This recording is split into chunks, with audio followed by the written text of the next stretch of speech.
Olá a todos, meu nome é Matheus, sou graduando em Direito pela FMG e membro do grupo de pesquisa Tinta Vermelha. Dando continuidade aos nossos esforços para fazer as relatorias dos textos que nós estamos discutindo nas reuniões do nosso grupo de estudos desse semestre, eu estou aqui hoje para resenhar o capítulo 3 do livro 1 do Capital do Marx, que é referente ao nosso terceiro encontro, que vai ocorrer na próxima segunda-feira, no dia 15 de novembro. Bom, logo de início, eu já alerto sobre a impossibilidade de se esgotar o conteúdo do texto por aqui devido a dois motivos bastante fundamentais. O primeiro deles diz respeito à natureza desse vídeo. Esse vídeo é uma resenha e não uma aula expositiva. E o segundo motivo é a extensão do próprio texto a ser analisado, ou seja, do capítulo 3 do livro 1 do Capital, bem como a multiplicidade de temas que é abarcada nesse capítulo, né? Então, algumas coisas vão ter que ficar de fora em detrimento de um maior cuidado com elementos mais basilares que vão servir, por assim dizer, como tijolos para que nós façamos, uma construção contínua e colaborativa dos debates durante as próprias reuniões. Bom, assim sendo, eu vou me focar nos pontos que eu julgo essenciais para facilitar o entendimento dos participantes do nosso grupo e também para facilitar o início dos debates propriamente ditos, né, que já vão ocorrer no nosso próximo encontro, na segunda. Dito isso, então, eu acredito que é necessário retomar alguns pontos que já foram explicitados em relatorias e em encontros anteriores, mas que a gente tem que acabar tomando se a gente quiser fazer uma análise um pouco mais rigorosa.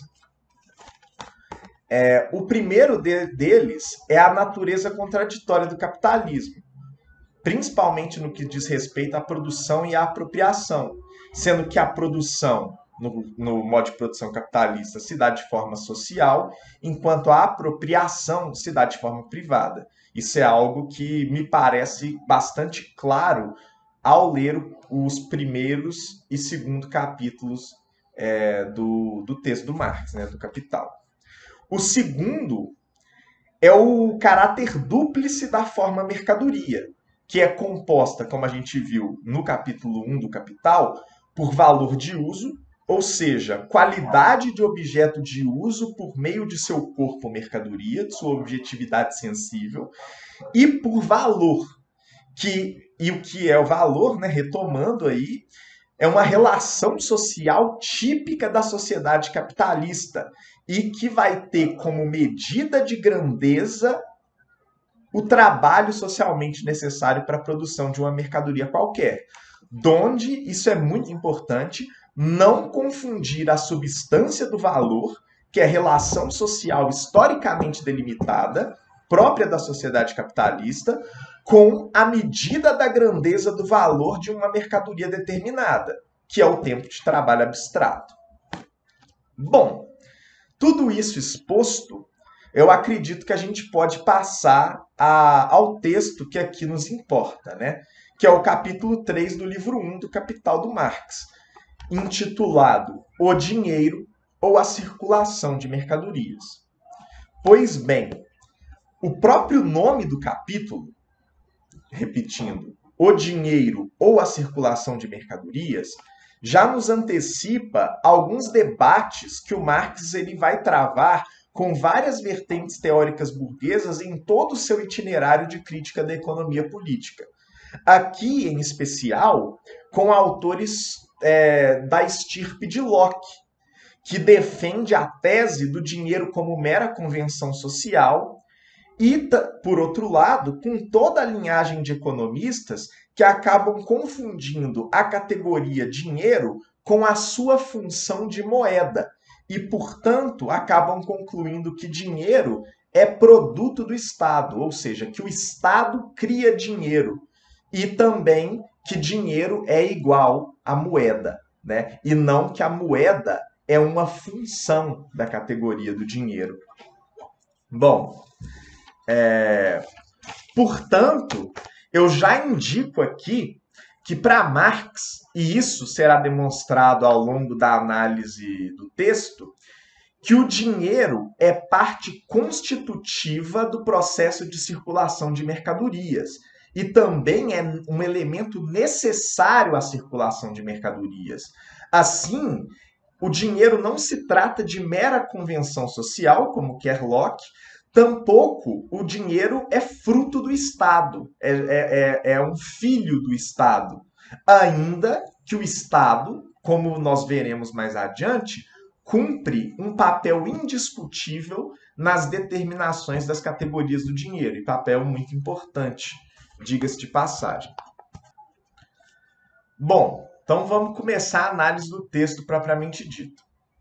Logo no início do capítulo, que o Marx intitula Medida dos Valores, ele assume a simplificação do ouro como mercadoria dinheiro para fins explicativos, né, para fins expositivos, melhor dizendo, e ele nos revela, assim, a primeira função do ouro como dinheiro, que é a de fornecer ao mundo das mercadorias uma medida universal de valores de todas as demais mercadorias em circulação. Esse fato, para nós, não é novo, né? Esse fato nos remete, na verdade, ao que no primeiro capítulo do livro 1 do Capital, o Marx chamou de forma-dinheiro, na qual o ouro, enquanto mercadoria, assume o caráter de equivalente universal. Isso, contudo, é o mesmo que dizer, nas palavras do próprio Marx, e aqui eu vou parafrasear o Marx, que o dinheiro como medida de valor é a forma necessária de manifestação da medida imanente de valor das mercadorias, o tempo de trabalho. Então, já com essa breve paráfrase, que se encontra ali ao final do terceiro parágrafo do capítulo 3, do livro 1 do Capital, o Marx já nos revela que, para ele, o dinheiro é um elemento necessário da circulação de mercadorias e, portanto, ele vai diametralmente contra as afirmações teóricas do Locke, como eu expus anteriormente, né, de achar que o dinheiro ele é uma mera convenção social, né, um mero produto volitivo. E, bom, a partir desse processo, né, que converte as expressões relativas do valor de uma mercadoria determinada em uma forma de valor especificamente relativa da mercadoria dinheiro, que se é capaz de aferir o preço dessa mesma mercadoria determinada. O que é verdade para qualquer mercadoria, né? Tendo em vista que o dinheiro se põe como equivalente universal, né? Se a gente for lembrar lá daquelas fórmulas que o Marx coloca no capítulo 1 do livro 1 do Capital, que a gente já leu, já debateu, e eu acho que não cabe aqui ficar voltando nesse tema. A única exceção a isso seria, então, nesse capítulo 3, o próprio dinheiro, que não tem preço justamente porque ele assume o papel de equivalente universal. Então, ele abstrai de seu valor de uso e se torna incapaz de se confrontar consigo mesmo como seu próprio equivalente. O que levaria, né, se isso acontecesse, levaria àquelas tautologias que nós já estudamos nas análises do capítulo 1 do Capital também, né? Então, a gente pode dizer aqui, né, fechando essa parte da medida dos valores, que o preço ou a forma dinheiro do próprio ouro, segundo Marx, advém de uma qualidade imediatamente física desse metal, que é o seu peso. Então, a repartição de partes alíquotas de quantidades específicas de ouro, que possuem cada uma o seu próprio peso, vai servir como padrão de medida de precificação.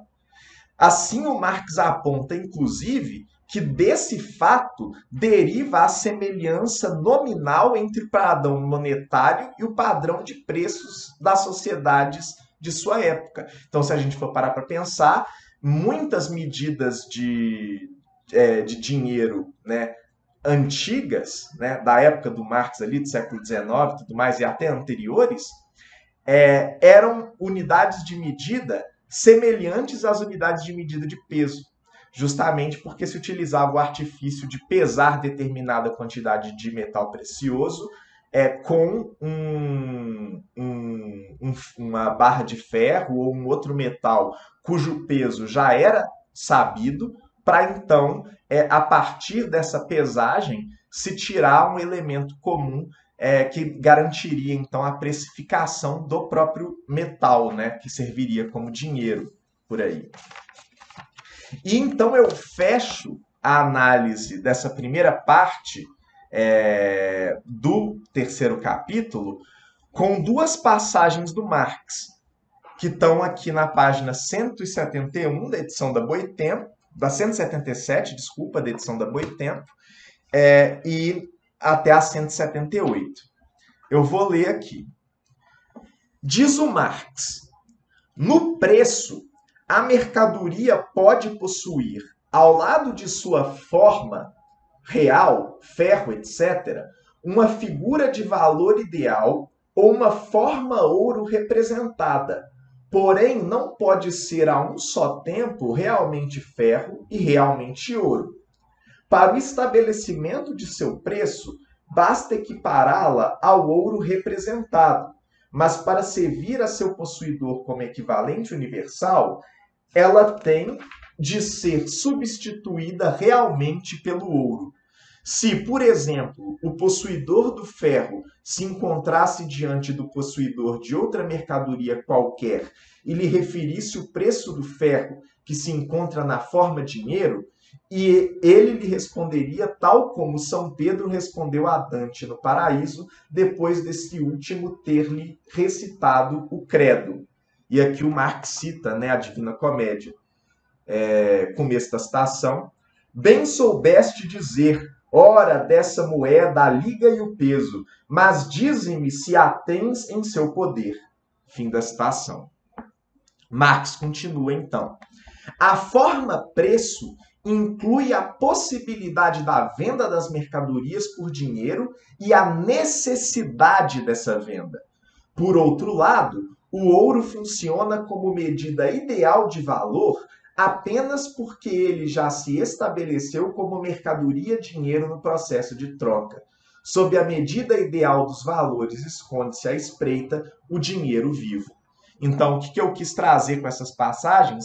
Um reforço a essa noção de que, para Marx, o dinheiro ele não é uma mera convenção, ele não é sinônimo de moeda meramente, e ele não é simples fruto do Estado. Na verdade, ele faz parte constitutiva do processo de circulação de mercadorias, e ele é necessário para esse processo de circulação de mercadorias. E ele, inclusive, tem um caráter objetivo, né? Pelo menos quantificativo, né, quando se trata da quantificação. Dando continuidade ao texto, então, nós vamos para a segunda parte, que é nomeada o meio de circulação. Então, na primeira parte da seção, o meio de circulação, o Marx nos revela a natureza contraditória, e isso é muito importante. Então, chama atenção a isso mais uma vez. O Marx nos revela a natureza contraditória do processo de troca de mercadorias mediada pelo dinheiro. A partir do exemplo de um tecelão de linho que troca o produto de seu trabalho por uma Bíblia de mesmo preço, o Marx ele demonstra a necessidade do dinheiro como forma preço no próprio processo de troca de mercadorias, tendo em vista que o linho em um primeiro momento, nesse exemplo, vendido por certa quantidade de ouro, e que o mesmo tecelão de linho, depois de vender, né, agora na posição de portador de dinheiro, troca esse dinheiro por uma Bíblia. Então, dessa relação aparentemente prosaica, né, do dia a dia, um tecelão de linho tem ali uma quantidade de linho determinada, ele vende para um portador de dinheiro, o portador de dinheiro dá dinheiro para ele e ele dá o linho. Logo, ele realizou uma ação de venda e tem o dinheiro. E com esse dinheiro que ele conseguiu vendendo linho, ele foi lá e comprou uma Bíblia. Ele fez uma relação de compra, né? Então, dessa relação aparentemente prosaica, né, cotidiana, o Marx ele extrai um momento importantíssimo da circulação de mercadorias, que é a metamorfose delas. Ou, como ele chama no próprio texto, metamorfose das mercadorias. Para explicar a metamorfose das mercadorias durante o processo de troca, nós vamos continuar com o exemplo que o próprio Marx dá, né? De um lado, então, nós temos o tecelão de linho, que aliena o produto do seu trabalho, o linho, em determinada quantidade de dinheiro, ou seja, há uma relação de venda na qual a mercadoria do tecelão é trocada por dinheiro, o que é o mesmo que dizer que o valor realizado no corpo da mercadoria vendida, ou seja, no linho, realiza-se no corpo do ouro, que agora jaz em seu bolso, que é uma terminologia que o Marx usa, né? Ou seja, o valor realizado no corpo da mercadoria vendida, ou o valor realizado no corpo da mercadoria linho, acaba se realizando através do processo da venda no corpo do ouro. E o ouro agora jaz no bolso do tecelão de linho, né? Do outro lado, porém, da relação, nós temos o possuidor de dinheiro que o aliena em função de obter a mercadoria vendida. Ou seja, realiza uma compra. Então, se de um lado nós temos o tecelão de linho que vai alienar o produto do seu trabalho em troca de dinheiro, ou seja, faz uma relação de venda, do outro lado dessa relação, nós temos o possuidor de dinheiro que vai alienar o dinheiro em função de obter a mercadoria vendida, no caso o linho. Então ele dá enquanto a pessoa que está vendendo dá o linho em troca do dinheiro, quem está comprando dá o dinheiro em troca do linho, né? Ou seja, realiza uma compra. Até aí eu acredito que nada de extraordinário, né? De muito surpreendente. É uma relação bem prosaica. E é aí que moram os demônios, diziam os escritores, né, mais clássicos, né? Nos detalhes é que moram os demônios, né? Então é por isso que a gente tem que tomar bastante atenção quanto a isso. Então, assim, expressando essa dupla relação, né, essa dupla determinação dessa relação, o Marx demonstra que a venda é, ao mesmo tempo, compra. Ambas, venda e compra, são partes constitutivas e necessárias do processo de circulação, que, obviamente, no processo de circulação geral da sociedade capitalista em estágio avançado, ou seja, em uma sociedade que produz mercadorias, né, que a produção é voltada para o mercado, leva em consideração a necessidade, inclusive, do próprio dinheiro. Então, a maneira mais simples pela qual o Marx exprime a metamorfose das mercadorias, que no livro, no texto, ele identifica da seguinte maneira: mercadoria, traço dinheiro, traço mercadoria, ou M-DM, ou seja, mercadoria, traço dinheiro, traço mercadoria, M-DM. Ele representa dessa forma porque M-D significa justamente a venda, mercadoria trocada por dinheiro. Então, a venda da mercadoria por dinheiro. E DM, a relação de compra, o dinheiro sendo utilizado para adquirir um objeto de uso, né? Então, voltando, né? A maneira simples pela qual Marx exprime a metamorfose das mercadorias, a saber, mercadoria, traço dinheiro, traço mercadoria, ou MDM, não é apenas uma abordagem poética para a transformação das mercadorias em tela, em análise. Tá? Antes, ela expressa a função necessária do dinheiro como meio de circulação, porque o dinheiro adquirido pela venda é a expressão da relação social de troca específica que aconteceu ali. Ou, em outras palavras, o dinheiro advindo da venda representa a própria figura geral de valor da mercadoria que foi vendida, enquanto o dinheiro alienado em uma relação de compra assume a figura particular do valor de uso adquirido. Né? Ou seja, o dinheiro aqui ele é a expressão da própria relação social de troca específica que aconteceu, dessa troca MDM, dessa relação dupla e ao mesmo tempo unitária, compra e venda. Né? Então, mais uma vez, essa crítica a essa noção de que o dinheiro é mero signo, mera moeda, que é produto do Estado ou que é mera convenção social. Não, Marx está mostrando que o dinheiro tem determinações objetivas e necessárias no processo de circulação de mercadorias. Né? E isso é que é bastante importante. E para ilustrar isso, eu vou citar uma passagem do Marx que está na página 182 da edição da Boitempo. O vendedor tem sua mercadoria substituída pelo ouro, e o comprador tem seu ouro substituído por uma mercadoria. O fenômeno que aqui se evidencia é a mudança de mãos ou de lugar entre a mercadoria e o ouro, entre 20 braças de linho e 2 libras, isto é, sua troca. Mas pelo que se troca a mercadoria?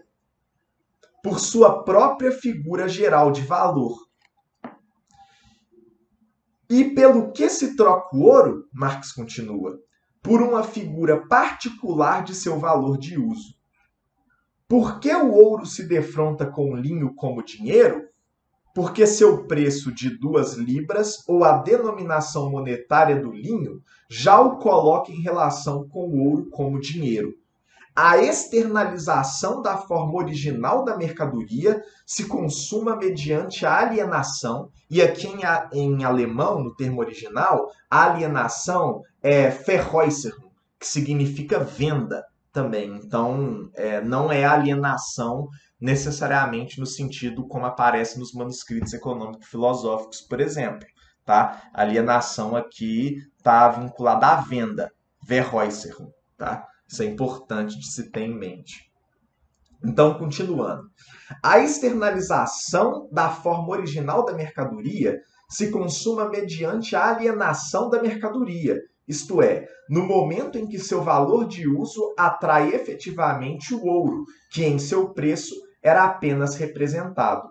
Desse modo, a realização do preço ou da forma de valor apenas ideal da mercadoria é simultânea e inversamente a realização do valor de uso apenas ideal do dinheiro, a conversão de mercadoria em dinheiro e simultaneamente de dinheiro em mercadoria.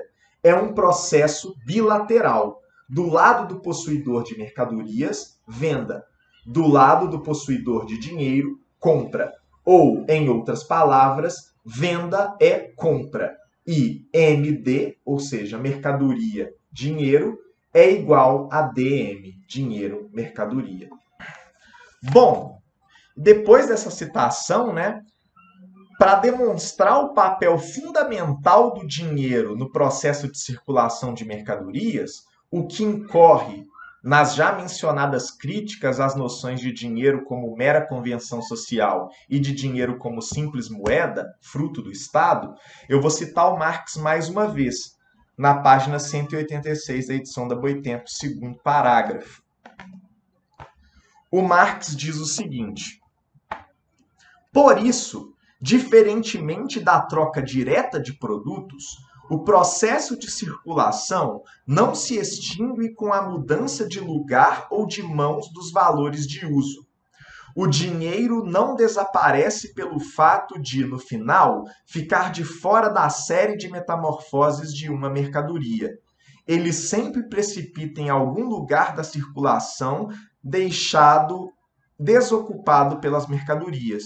Por exemplo, na metamorfose completa do linho, linho, dinheiro, Bíblia, é o linho que primeiramente sai de circulação, entrando dinheiro em seu lugar.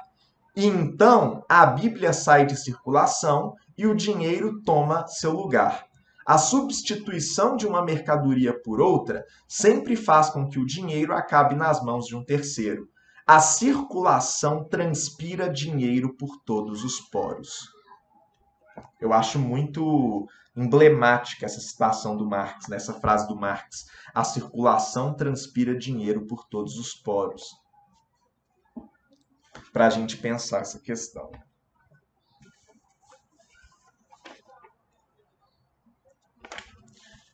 Bom, então, desse processo antitético que se manifesta na metamorfose das mercadorias e da unidade entre venda e compra como duas etapas constitutivas da circulação, o Marx ele vai dissertar sobre o curso do dinheiro, né, na fase posterior do texto.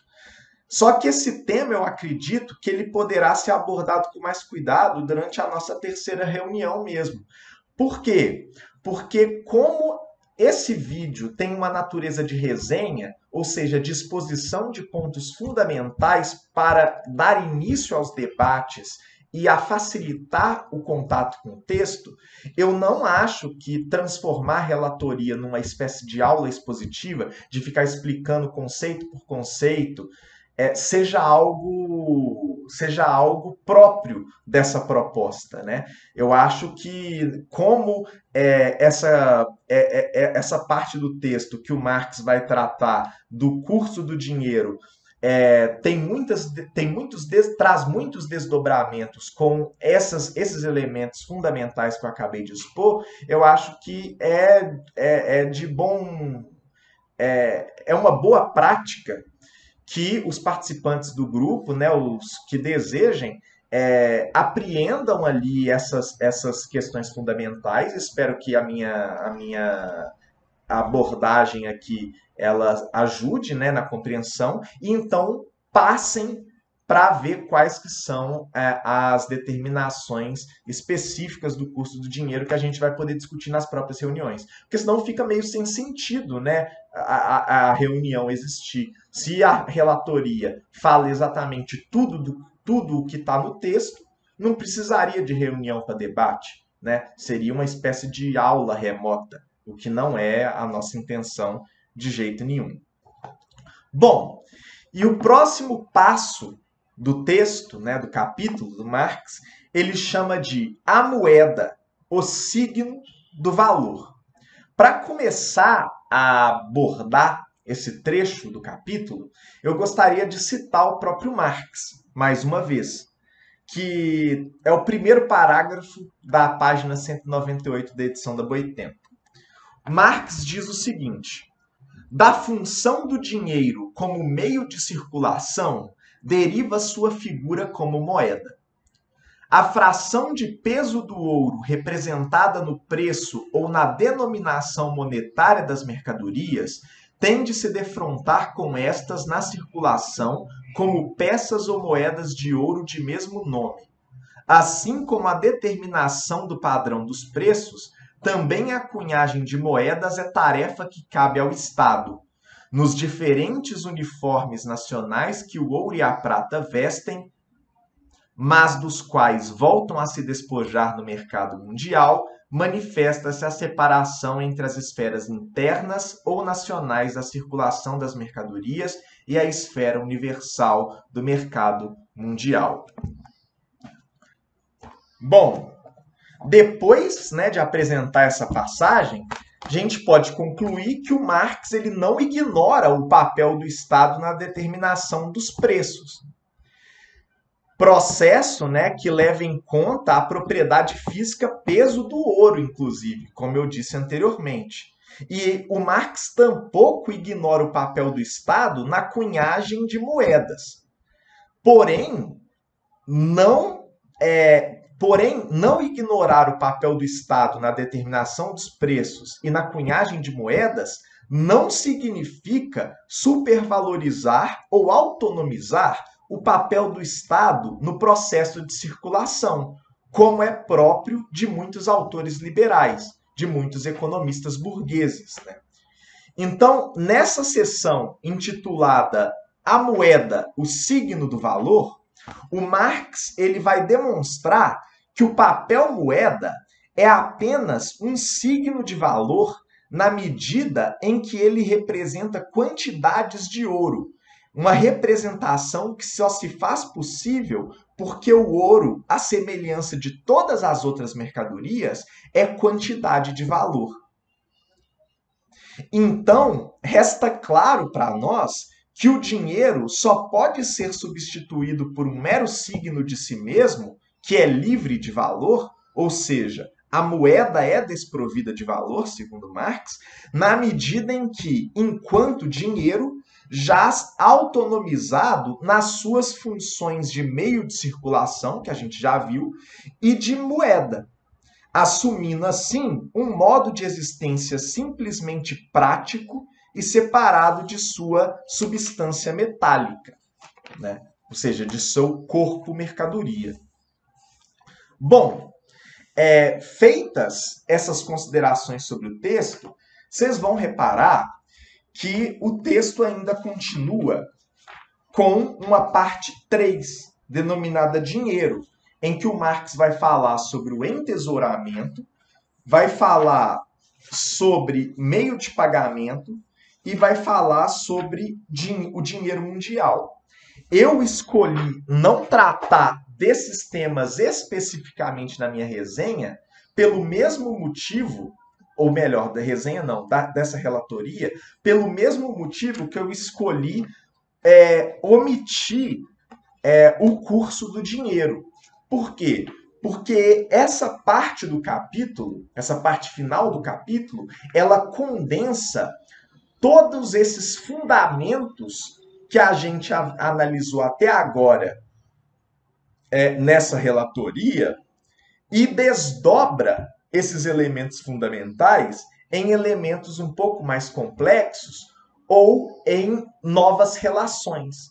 E eu acredito que o processo didático do grupo de estudos, novamente, né, dizendo, reforçando isso, não seja a de um tom professoral. Eu não estou aqui como no papel de um professor que irá aqui ensiná-los toda a completude do texto, mas eu estou aqui no papel de relator e, portanto, de membro do grupo de estudos, apesar de ser um dos coordenadores do grupo de estudos, assim como vocês que estão assistindo e que não fazem parte do Tinta Vermelha, né, obviamente. Então, a discussão, na minha opinião, deve ser feita durante as discussões, durante as reuniões. E para que as discussões elas rendam, elas sejam proveitosas, eu acredito que o papel da relatoria é expor os elementos mais fundamentais que estão presentes no texto, né? Que é impossível de ignorar, de inalienar, né? De alienar, melhor dizendo, e então deixar certa autonomia para os participantes do grupo utilizarem a relatoria como apoio de leitura do texto para que eles possam compreender esses fundamentos que foram explicitados na relatoria e então traçarem por si próprios, né, e com a ajuda do ambiente de debate que se forma na reunião, as conclusões acerca dos desdobramentos desses elementos fundamentais. Então, feitas essas aduções, eu termino aqui a relatoria sobre o capítulo 3 do livro 1 do Capital do Marx, chamado Dinheiro ou a Circulação de Mercadorias, que lembrando, referente à nossa terceira reunião, que vai acontecer na segunda-feira próxima, dia 15 de novembro, e eu espero que eu tenha contribuído, né, para o aprendizado de vocês, e que nós possamos continuar tendo um relacionamento acadêmico bastante saudável e produtivo para ambos os lados, né?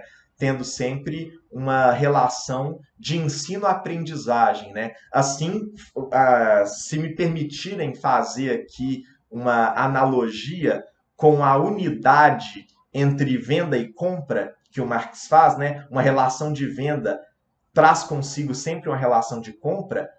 Eu acredito, né, que uma relação de aprendizagem sempre vem junto com a relação de ensino e que, portanto, uma relação de ensino sempre vem com a relação de aprendizagem. Então, se eu, no papel de relator, estou esclarecendo a vocês, em tese, ensinando algo, eu também vou, em contrapartida, aprender. E da mesma maneira, né, quando eu estou aprendendo algo ativamente, eu acabo contribuindo para o processo de ensino, né? Então, enfim, me desculpem aí por essa elucubração final sobre psicopedagogia, mas eu espero que a relatoria seja proveitosa e eu espero que nós continuemos tendo um ótimo semestre juntos. Um abraço a todos e até a próxima reunião.